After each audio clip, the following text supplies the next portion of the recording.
दुनिया की सबसे रहस्यमय चीज इजिप्ट के पिरामिड आज तक लोगों के मन में एक सवाल पैदा करते रहे हैं कि ये कैसे 4500 सालों से अपनी जगह पर टिके हुए हैं। इन पिरामिडों ने पिछले 1000 सालों से ढेर सारे भूकंप और कई खतरनाक तूफानों का सामना किया है, लेकिन मजाल है कि ये जमीन से 1 इंच भी इधर से उधर हट गए हों।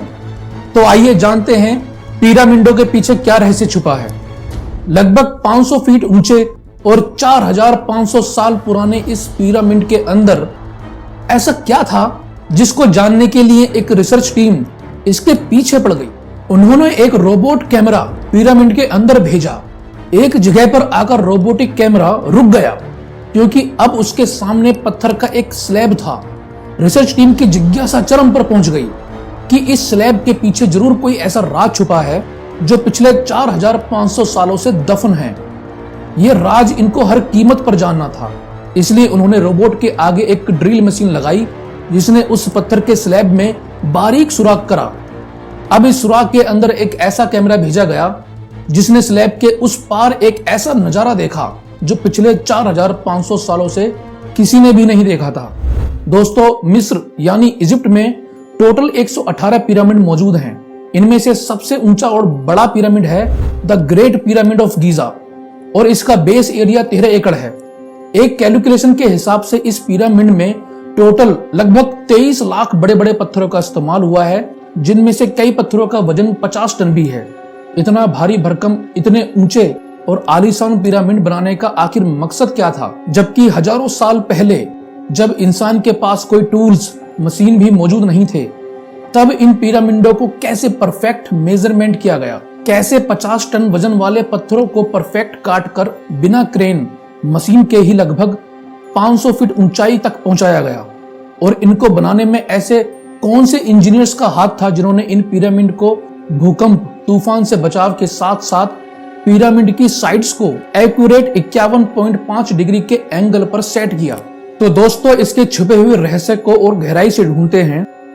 कई सदियों से अलग अलग रिसर्च टीम इस पिरामिड की बनावट और टेक्निक जानने के लिए एड़ी चोटी का जोर लगा रही है कि आखिर इस पिरामिड की हर side accurate north, south, east और वेस्ट पर बगैर कंपास के कैसे सेट की गई होगी। कई एक्सपर्ट का मानना है कि उस टाइम के आर्किटेक्ट यानी जिन्होंने इसे बनाया, उन्होंने सबसे पहले ऐसी जमीन तलाशी होगी जो लाखों टन वजन वाले पत्थरों का वजन झेल सके।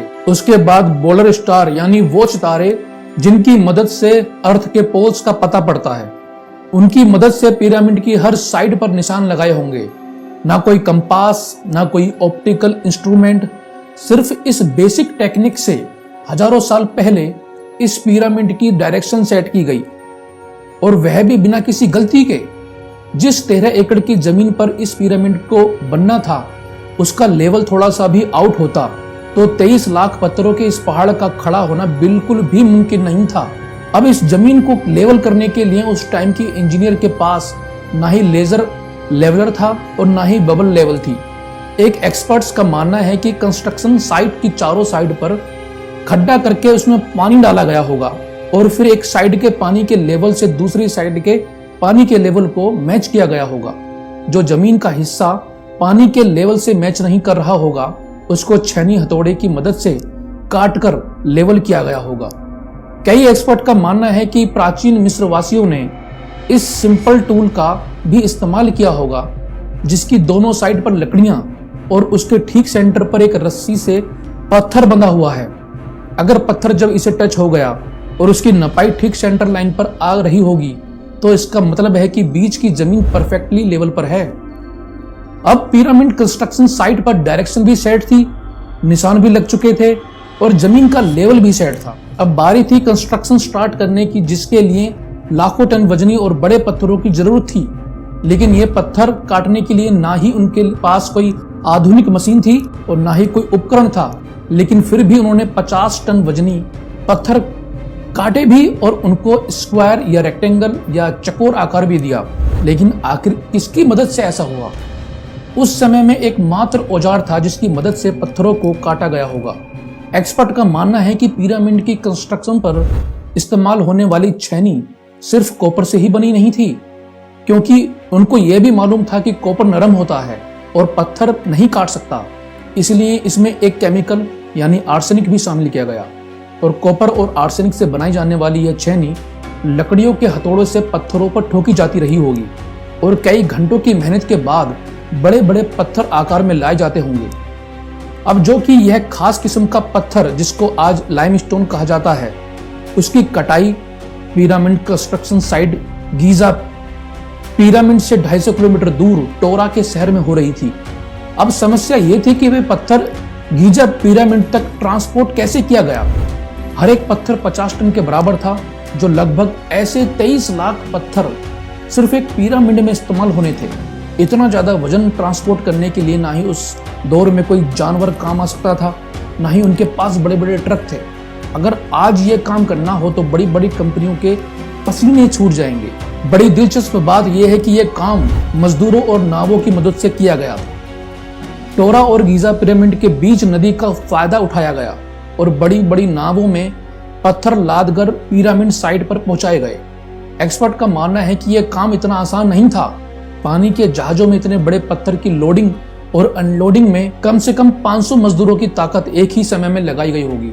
जो एक्सपर्ट की टीम पिरामिड की कंस्ट्रक्शन पर रिसर्च कर रही थी, उनको अब अपने कई सवालों के जवाब मिल चुके थे।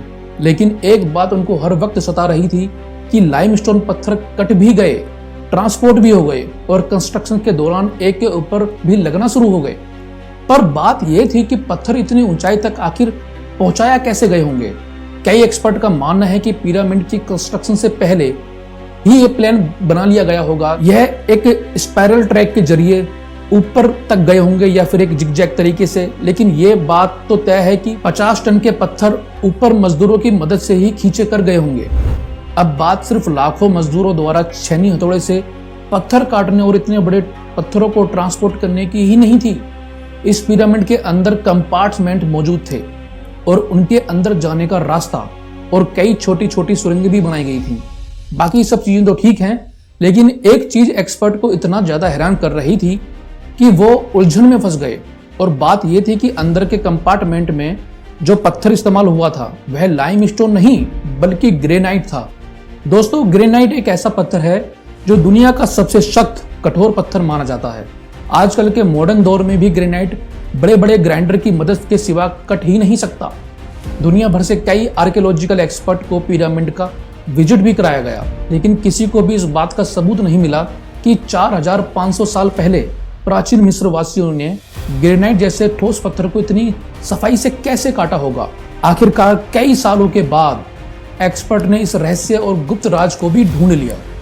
प्राचीन इजिप्ट के लोगों ने ग्रेनाइट को इतनी सफाई से एक आरे से काटा था जिसके दांत ही नहीं थे। बगैर दांत वाले आरे के दोनों साइडों पर वजन डालकर इसको ग्रेनाइट पर चलाया जाता था और बीच में बजरी डाली जाती थी। एक्सपर्ट का मानना है कि इस तरीके से इतने बड़े पत्थर को काटने में लगभग 4 महीने का वक्त लग जाता था। बहरहाल यह सब गुप्त राज जानने के बाद रिसर्च टीम ने जब रोबोटिक कैमरे के जरिए पिरामिड के अंदर पत्थर के स्लैब में सुराख किया, जब कैमरे ने उस सुराख के अंदर देखा, उसके अंदर एक और पत्थर का स्लैब था। लेकिन जब कैमरे का एंगल जमीन की तरफ किया गया, कुछ ऐसा नजारा दिखा जिसने सबके रोंगटे खड़े कर दिए। जमीन पर लाल रंग से कुछ अक्षर लिखे थे। ये 4500 साल पहले लिखे गए थे। रिसर्च टीम को वो लिखाई समझ में ही नहीं आई। इसके अलावा इन पिरामिड के अंदर कई सीक्रेट चैम्बर मौजूद थे जिन पर आज तक रिसर्च चल रही है। अभी तक केवल 2 गुप्त चैम्बर खोजे जा चुके हैं। एक को किंग चैम्बर और दूसरे को क्वीन चैम्बर का नाम दिया गया। जब रिसर्च की टीम किंग चैम्बर में गई तो उन्हें वो मिला जिसके बारे में उन्होंने सपने में भी नहीं सोचा होगा। किंग चैम्बर में उन्हें ग्रेनाइट से बना 4500 साल पुराना ताबूत मिला जो अंदर से बिल्कुल खाली था। इस ताबूत में कौन था और कहां गया और इसे बनाया ही क्यों गया था? आज तक ऐसे कई रहस्य हैं जिनको कई बार खोजा जा चुका है, लेकिन फिर भी एक नया रहस्य निकलकर सामने आ जाता है। दोस्तों, ये वीडियो आपको अच्छी लगी है तो वीडियो को लाइक कीजिए, चैनल को सब्सक्राइब कीजिए और मिलते हैं नेक्स्ट वीडियो में। धन्यवाद दोस्तों।